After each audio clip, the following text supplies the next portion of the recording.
சரி, எல்லா கணக்குலயும் புடி மாட்டோம். பார்வதி அம்மா கணக்கு எல்லாம் 7 செம்மத்துமா 7 செம்மா பூமியை அடிச்சு வச்சிருக்கான்.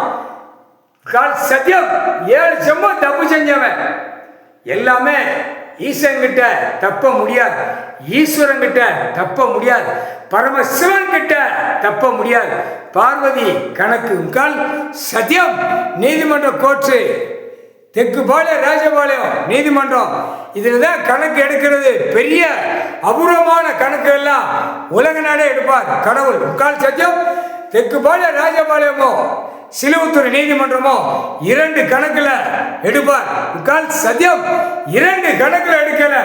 எல்லா அரசியல்வாதியிலிருந்து லட்ச கோடி உள்ள முறை பூமி அழிச்ச முறை உள்ள மாட்டி கிடக்கும். எல்லாம் தக்க தண்டனையாக கொடுப்பார் நீதிமான். சத்தியம் முதல் கணக்கு 7 செம்மத்துக்கு அப்புறம் இப்ப பிள்ளைக்கு நீதியை கொடுத்துட்டார். இவனுக்கு தான் முதல் நீதி கொடுக்கணும். அதுக்கப்புறம் தான் மாநில பிறவிக்கு எல்லா நீதிமன்றத்திலும் நீதி தக்க நீதி கிடைக்கும், தக்க நீதி கிடைக்கும், நீதி நியாயமும் கிடைக்கும். அநியாயப்பட்டவன் எல்லாமே செயலறைக்கு போயிடுவான். சத்தியம் கணக்கு எழுதிட்டார். சத்தியம் நீதிபதி ஜட்ஜி ஐயா கணக்கு எழுதிட்டார். சத்தியம் புரிஞ்சுக்கோ. Courts Delhi to Tamil Nadu, Tamil Nadu to Delhi, Ilangai சுழல்ல இருந்து எல்லா ஜட்ஜி கோர்ட்டார் ஆர்டர் பண்ணும். புரிஞ்சுக்கமா கணக்கு போட்டார். கணக்கு போட்ட கணக்கு தப்பாது. சத்தியம் போட்டார். கணக்கு எழுதிட்டார் ஜட்ஜி. நீதி மகனுக்கு கொடுத்துட்டார்.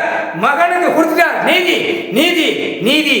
அடுத்தாப்புல நீதிமன்ற கோர்ட்டு டெல்லியில இருந்து தமிழ்நாடு வரைக்கும் கணக்கு எடுக்கல. அத்தனை அரசியல்வாதியும் தப்பு செஞ்சவரும் எல்லாமே 2 தரப்ப எல்லாம் கணக்கு செக் பண்ணல. உள்ள செயலறைக்கு போய்கிட்டே இருப்பான். கணக்கு போட்டா இருப்பான். ஜட்ஜி நீதிபதி கோர்ட்டார் ஆர்டர் பண்ணும். கணக்கு இன்று நாள் குறிச்சிக்கோ, பதிவு பண்ணிக்கோ. எல்லா நீதிமன்றத்திலும் இந்தியா நாடு டெல்லி டு தமிழ்நாடு வரைக்கும் நீதிமன்ற கோர்ட்ல எழுதிக்கோ. கணக்கு புரிஞ்சிக்கோ. ஆன்லைன்ல ஏத்திக்கோ. உன்னுடைய கணக்கு கொடுத்தாச்சு. சத்தியம் புரிஞ்சிக்கமா.